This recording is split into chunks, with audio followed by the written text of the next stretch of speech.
Bienvenidos a su programa Consejero Empresarial.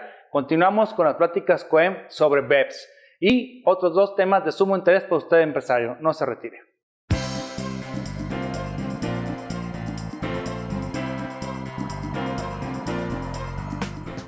DLC Corporativo, Capital Humano con Soluciones presenta PBE Consultores, cuidamos tu negocio con calidad, presenta.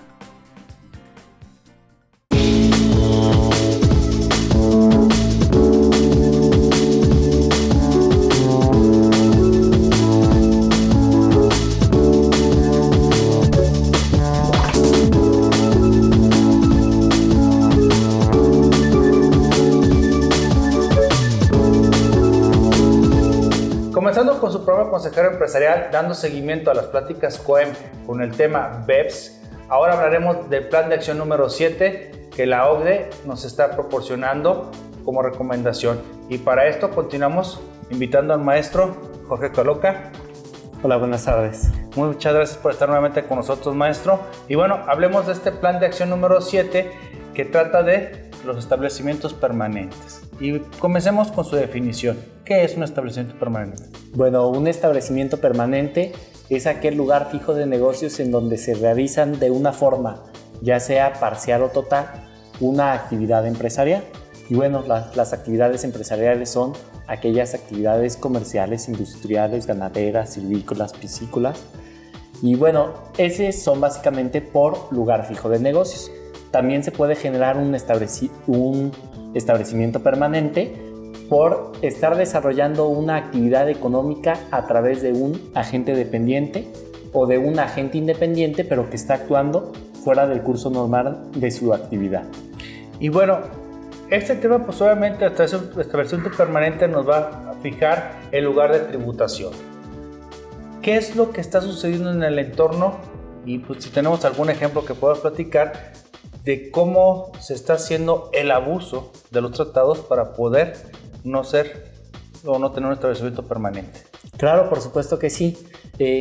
La OCDE ha identificado 3 formas en que estas grandes empresas están utilizando con la finalidad de evitar que se configure un establecimiento permanente.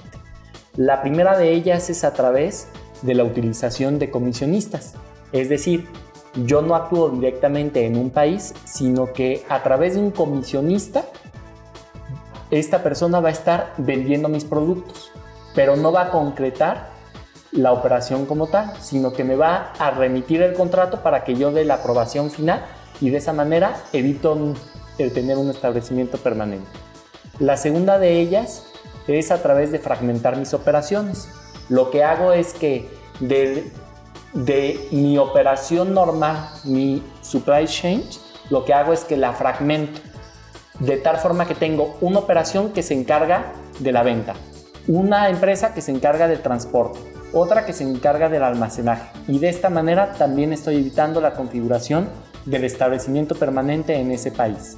Y finalmente la tercera de ellas es modificar mi operación de tal suerte que si realmente sí tengo operación en ese país, encuadra en una de las excepciones a las reglas para la configuración de establecimiento permanente. Las reglas de excepción son básicamente en que esa actividad sea considerada una actividad auxiliar y no una actividad principal de mi negocio. Ok, entonces esta anomalía comercial, porque al final de cuentas insistimos que BEPS trata de combatir la competencia desleal, porque al fin y al cabo es una gran ventaja no pagar impuestos financieramente hablando. Pues bueno, el plan de acción de BEPS, este número 7, ¿cómo pretende regular esto? Que no obstante que las operaciones no se realicen por la misma entidad, sino que sean diversas, si estas se encuentran relacionadas, se va a configurar el establecimiento permanente. Y en relación a la tercera estrategia, en donde lo que se estaba haciendo era caer en la excepción de que se consideraran auxiliares, la recomendación de la OCDE es que cuando esta actividad auxiliar sea tu actividad principal, también se va a configurar el establecimiento permanente. Y bien, maestro, ¿qué ejemplo podríamos tener para cerrar este plan? Bueno, pues ligando la acción 7 con la acción 1 que se vio la semana pasada, pudiéramos decir a esa empresa que se dedica al comercio electrónico de bienes y que está en un país, pudiéramos suponer Estados Unidos, y le vende a un comprador en México. Y tiene en México un almacén. El almacenamiento de productos con la única finalidad de entregarlas es una actividad auxiliar. Sin embargo, con la acción 1 y la acción 7, lo que se pretende es que se configure el establecimiento permanente y que esta empresa que se dedica al comercio electrónico tribute en el país en donde realmente está vendiendo sus productos, así sea a través de medios electrónicos.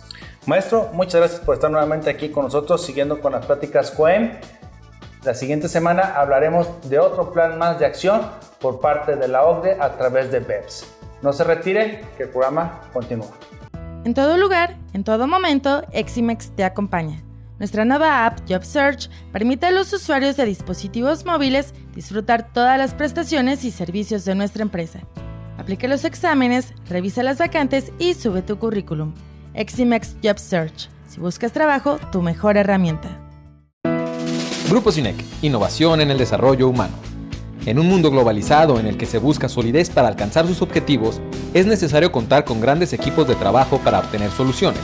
En Grupo Cinec encontrará al aliado que le ayudará a dedicarse a realizar sus competencias clave, aumentando sus utilidades y eficiencia. Le proporcionamos el respaldo en su capital humano especializado y optimización de los procesos de negocio reduciendo sus costos. Cinec, innovación en el desarrollo humano. Siguiendo con su programa Consejero Empresarial, tomaremos un tema muy interesante, puesto que la reforma electrónica que ha generado todo el tratado de gobierno electrónico que celebró México hace algunos años, pues esta transformación ya está afectando muchas etapas de los servicios y procedimientos con la propia administración pública. Y no es excepción, se esperó por mucho tiempo este cambio en lo que se refiere al recurso de revocación como un medio, normalmente llamado como un medio de defensa en materia fiscal. Para poder tener una mejor explicación, invitamos al maestro Oscar Fabián. Oscar, un placer Fabián, nuevamente tenerte aquí con nosotros. Amable. Gracias, Oscar. Gracias, y bien, Oscar, pues comencemos primeramente para posicionar la institución. ¿Qué es un recurso de revocación? Mira, el recurso de revocación, por su naturaleza, es un medio de defensa que tenemos los contribuyentes contra actos que realiza el Servicio de Administración Tributaria y pues ahora sus unidades desconcentradas. Este recurso de revocación es una de las vías que tienen los particulares para poderse defender y por lo tanto pues representa una parte del derecho fundamental que tienen toda persona y en este caso los contribuyentes de poderse inconformar, de tener audiencia cuando, insisto, una autoridad fiscal o una unidad desconcentrada pues afecta sus derechos, afecta su propiedad, se tiene esta vía. Desde luego también existe otro medio de defensa que se denomina juicio contencioso administrativo, pero bueno, la diferencia es que este recurso de revocación que pretende que ese acto que tú consideras que es lesivo a tus intereses quede sin efectos, pues se tramita ante la propia administración, ante la propia autoridad fiscal, donde es juez y parte a la vez. Mencionas, y es algo muy importante, actos. ¿Qué actos son los que pueden ser materia de estudio en un recurso de revocación, en materia fiscal? El Código Fiscal de la Federación, dos tipos de actuaciones que pueden ser susceptibles de defensa. Por un lado, nos dice la propia ley en su artículo 117 que serán resoluciones definitivas que causen una afectación a un contribuyente. Y entre esas resoluciones, bueno, pues están en términos generales las multas que pudieran ocasionar un perjuicio económico, los créditos fiscales que derivan de una facultad de fiscalización, las negativas que se pueden realizar respecto de una devolución de impuestos. Si yo solicito la devolución de un saldo a favor y la autoridad me niega esa devolución, bueno, yo tengo la posibilidad de acudir a este recurso. O finalmente te dice la ley cualquier acto, cualquier resolución definitiva de carácter fiscal que te cause una afectación distinta a las otras. Como por ejemplo, puede ser que me niegues una compensación, que me canceles, por ejemplo en el caso de un contador público dictaminador, la posibilidad de dictaminar, que me canceles mis sellos digitales, que por ejemplo, me impidas continuar con un padrón de importación. Son otros actos de materia fiscal. Esas son las resoluciones definitivas, es decir, te resuelven alguna instancia. En cambio, el acto normalmente se refiere ya a actos que se realizan dentro de la ejecución de un crédito fiscal. Por ejemplo, un embargo, por ejemplo, un procedimiento de remate, por ejemplo, un cobro que ya cuando ha quedado firme el crédito, pues la autoridad te requiere de su pago. Entonces, en ambas circunstancias, claro, los efectos son diferentes, pero pretendes defenderte contra resoluciones o contra actos de la autoridad. Y aquí, a manera de paréntesis, nada más para puntualizar, ¿qué pasó con aquella reforma que tuvo el 127 cuando vas efectivamente contra actos viciados del procedimiento administrativo de ejecución como estos últimos que mencionaste? ¿Cuál es su oportunidad procesal para llevarse a cabo? Sí, respecto del procedimiento administrativo de ejecución, teníamos un grave problema hasta 2014 porque muchos de los actos que se realizan en este procedimiento suponen, en principio, que ya un crédito fiscal o una obligación que el fisco ha determinado en tu perjuicio ya ha quedado firme, es decir, ya no te puedes defender contra esa obligación. Entonces, normalmente para poder acudir a un medio de defensa, en específico al recurso de revocación, tenías que esperar hasta que se publicara la convocatoria para rematar tus bienes. Entonces, pues era un problema porque pues primero me embargas, te llevas los bienes y no me puedo defender, sino hasta que publiques la convocatoria dentro de los 10 días. Y mientras tanto esperar, quedarte sin los bienes, la repercusión que eso conlleva. Pero lo grave se trataba o se daba cuando existían bienes embargables que no eran susceptibles de remate, como el dinero. Es decir, al embargar las cuentas bancarias, pues jamás iba a haber un remate del dinero y no te podías defender porque nunca habría convocatoria para rematar ese dinero. Una interventoría ilegal. O una interventoría ilegal. Que se lleva... o, por ejemplo, bienes inembargables, bienes de estricta necesidad que de pronto se llevaban, tu equipo necesario para trabajar, se lo llevaban y no lo podías recuperar. Entonces, afortunadamente, pues desde luego en una lógica jurídica, yo diría básica, pues, finalmente el legislador entendió que hay ciertos supuestos del procedimiento de ejecución que no deben de esperar hasta la convocatoria, sino que te puedes defender a partir del día siguiente en el cual se te haya ocasionado un daño irreparable. Por ejemplo, en el embargo de cuentas bancarias, pues bueno, te puedes defender al día siguiente sin esperar una convocatoria, o si te embargan bienes que son inembargables, pues también puedes acudir a alegar lo que a tu derecho convenga, lo cual no significa que te den la razón, pero al menos puedes ya defenderte al momento sin esperar una prórroga de tiempo. Y en esto de esa oportunidad procesal, bueno, ya queda ya establecido a partir de qué momento el plazo para interponerlo. Bien, en general, en términos generales, un recurso de revocación contra resoluciones definitivas es de 30 días hábiles, contados a partir del día siguiente al que surte efectos una notificación. Hoy me llegan, me notifican un crédito, mañana surte efectos si es que es día hábil, y al día siguiente hábil corren mis 30 días para interponer un recurso. Si yo voy contra un acto de ejecución, tengo solamente 10 días hábiles a partir de que se publique la convocatoria, con la excepción de los que acabo de comentar, ¿no? Con el tema de dinero, etcétera, ¿no? Ok. Y bien, Oscar, todos estamos ya identificando ante qué institución estamos, hablándolo como medio de defensa, estamos hablando de su alcance material. Y ahora, con la reforma, hay una transformación en su entorno de ejecución o de petición por parte del contribuyente. ¿Nos podrías explicar ese cambio de lo material, cómo se llevaba a cabo y cómo ya ahorita con esta transición electrónica que ya estamos viviendo a partir de 2016? Sí, así es. Este punto yo creo que es de mucha importancia para todos los contribuyentes que pretendan defenderse a través del recurso de revocación, porque a partir de 2016 se previó que ya no se van a aceptar recursos presentados de forma física, ¿no?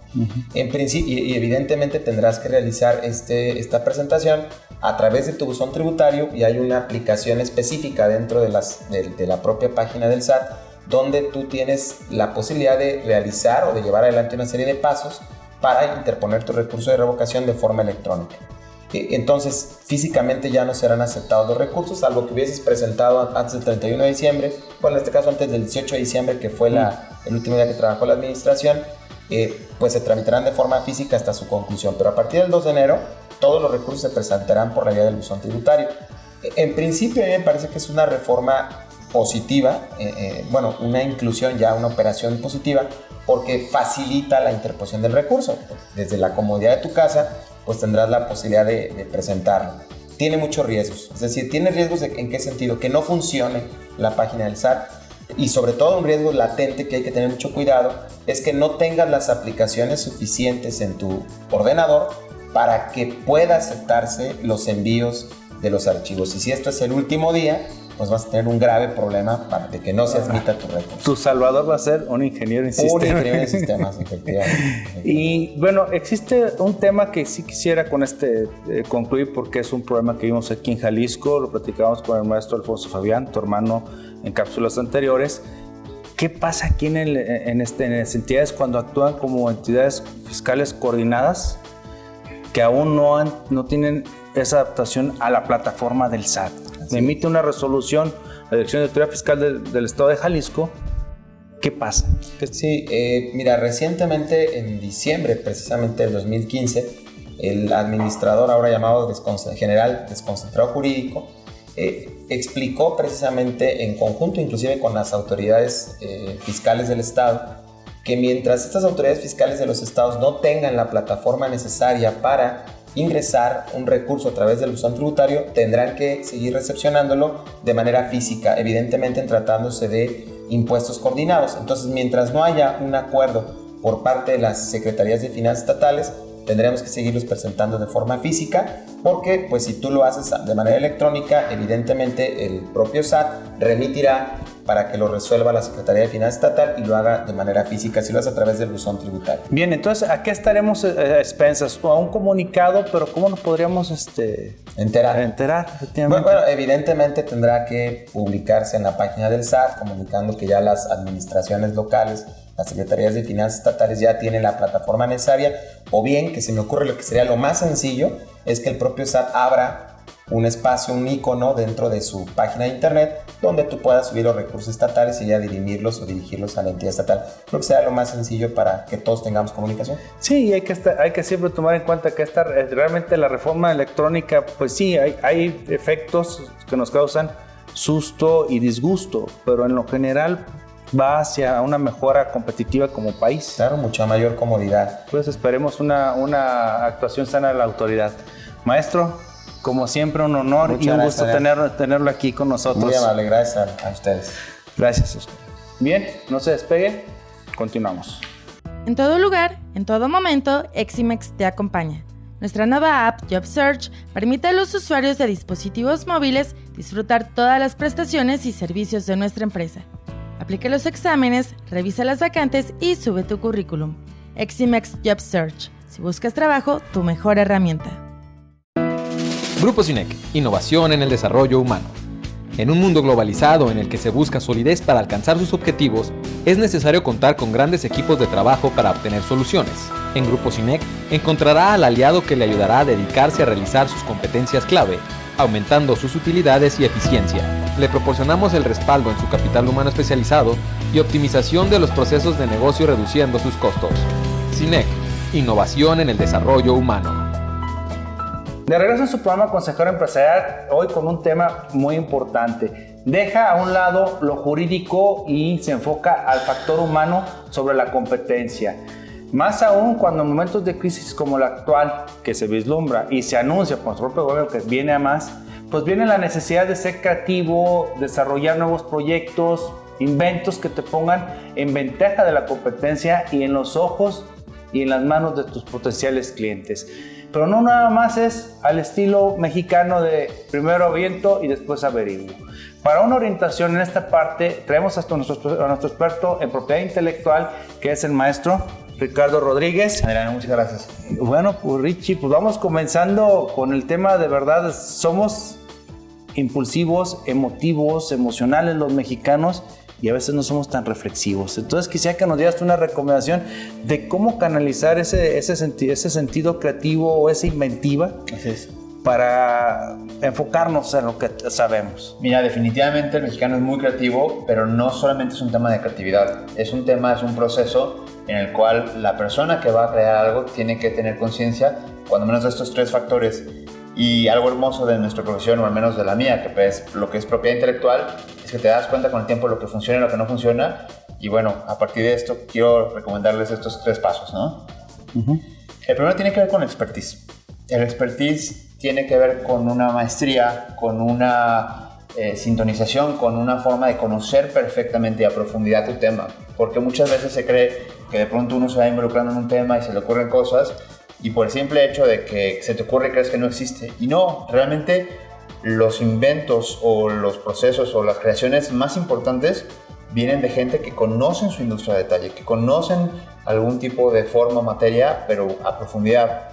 Y bueno, esto, por ejemplo, te voy a dar un par de ejemplos nada más. Por ejemplo, Mozart, que es, bueno, el ejemplo es de por sí grande. Él tocaba desde que tenía 5 años, pero no es que compone sus piezas hasta los 21.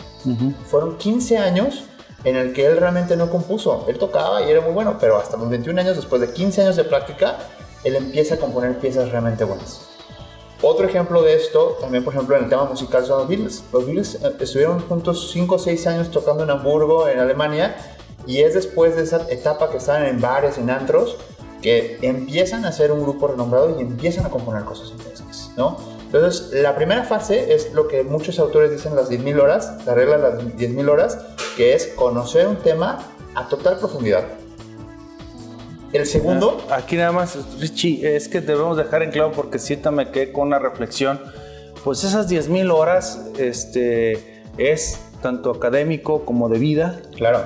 Y en segundo, que quede claro que si hay inventos que son chispazos. Por supuesto. Pero pues un invento aislado a todo el conocimiento de una industria, de un comercio, de una rama de distribución, pues no sirve de nada. Sí, y lo preocupante de esto es que si tú no conoces bien la industria, puedes pensar que no existe y vas a invertir mucho tiempo y dinero y esfuerzo a algo que ya existía, porque al final sucede, y sucede muy a menudo.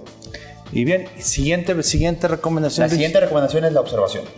La observación es algo importantísimo, porque tienes que estar bien alerta de lo que pasa a tu alrededor, de las tendencias, de lo que la gente le gusta, de lo que está de alguna manera de moda, ¿no? Y para esto traigo un par de ejemplos, de hecho, también mucho más innovadores, que tienen que ver con tecnología.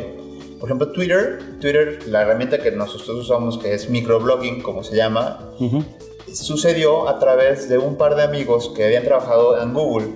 Después de trabajar en Google, ellos fundan una startup, se dedicaban a lo que es el podcasting, y uno de ellos se da cuenta que la gente se dedica mucho en el Messenger en aquel entonces, poner en sus status comentarios, opiniones.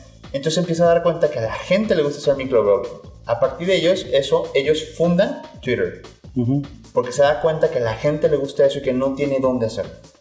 Otra también, por ejemplo, fue Mark Zuckerberg en Facebook, que se da cuenta que la gente necesita una comunidad lejos de lo que existía en ese momento, que era High Five y algunas redes sociales primitivas. Y él empieza a crear redes sociales en comunidades como universidades, y a partir de que se da cuenta que, por ejemplo, las personas buscaban saber más, pues no sé, a lo mejor de chicas que les gustaban, o querían saber si eran solteras. Entonces de pronto empieza a crear una comunidad en la web donde la gente puede interactuar y donde puede saber más de la gente que a ellos les interesa, ¿no? Entonces es a través de la observación, primero del expertise, pero también de la observación, que se puede llegar a crear algo importante. Ok, y ya que tengo esa experiencia, observo el mercado, veo las necesidades, veo las oportunidades, ¿qué sigue? Ok, tercer punto. Y creo que después de los dos anteriores, el más importante. Tiene que existir un equilibrio.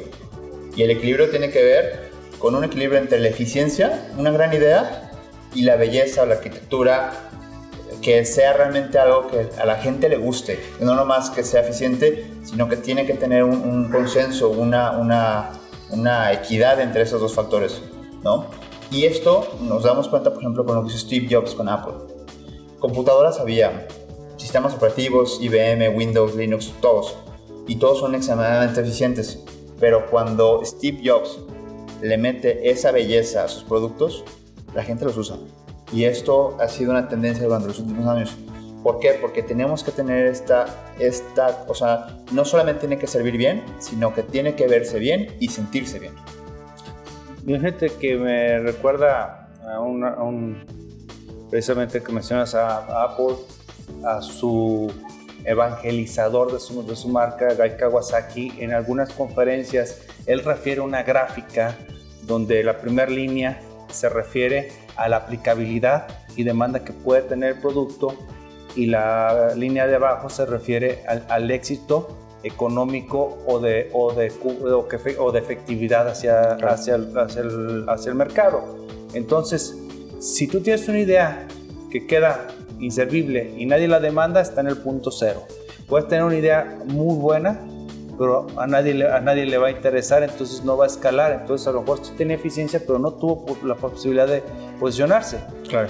Entonces él tiene una frase, dice arriba y a la derecha, que también la emplea mucho en su momento George Bush, para decir dónde confluyen la necesidad y cubrir la necesidad y la riqueza por la misma. Definitivamente un invento o un producto de esta naturaleza tiene que tener un objetivo de generar riqueza, ¿no?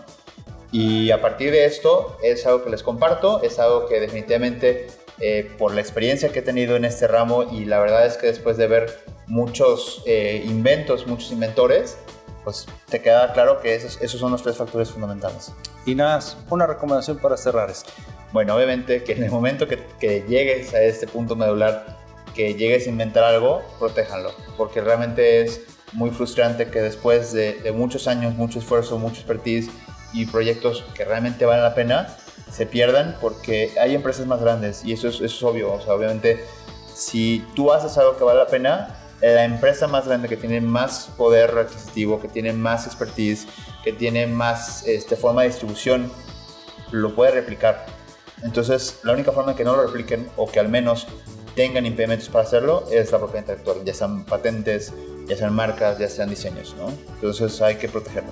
Muy bien, maestro. Muchas gracias. Un placer. Con esto concluimos el programa en esta ocasión.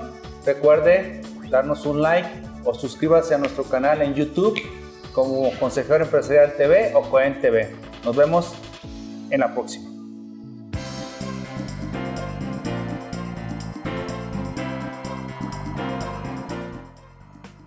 DLC Corporativo, Capital Humano con Soluciones, presentó. PBE Consultores, cuidamos tu negocio con calidad, presentó.